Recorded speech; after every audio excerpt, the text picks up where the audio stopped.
Heidi ho neighbors, Shelly Padilla here, owner of Bridgewater Yoga Programs, a 100% online yoga studio.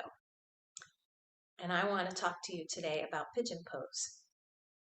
One of the requests I get most often in my yoga teaching is hip openers.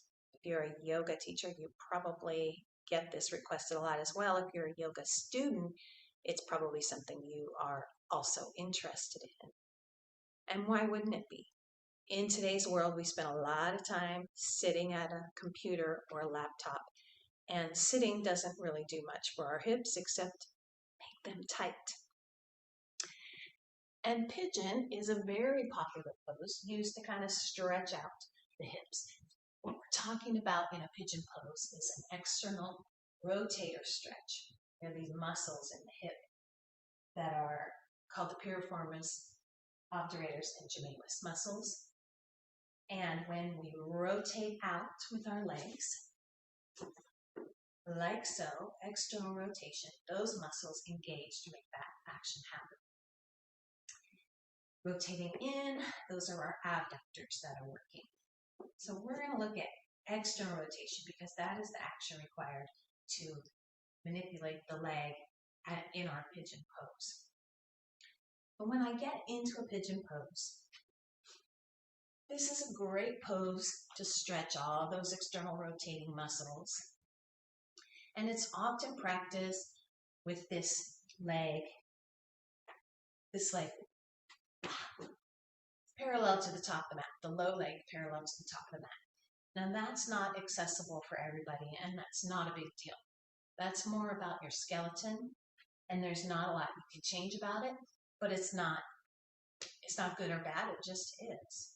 But you need to be mindful of it in pigeon pose. So the goal is that I want to get my weight shifted over on top of my left leg, in this case, so that I can get the maximum stretch in the external rotators of the right. Here's what I want you to know.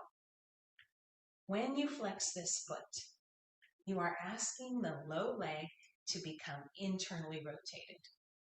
Internal rotation with the low leg is not a good choice when the upper leg is externally rotating. So we're essentially kind of wringing out those bones, and we're doing so at this very special, valuable, expensive knee joint. So in order to keep the low leg and the upper leg compatible and to keep this joint safe, you don't want to flex that foot. You want to point that foot. Now I can allow that rotation of the low leg, so it is in a safe place for me to come into my pigeon. As you'll notice, my leg isn't anywhere close to parallel to the top of the mat, and there is no flexing in this foot. And then, of course, there's the lengthen, lengthen, lengthen before you fold, fold, fold. And there are many modifications to a pigeon pose if it's not body friendly for you. I'm going to cover those in another video. But until then, pigeon on. And thanks for watching.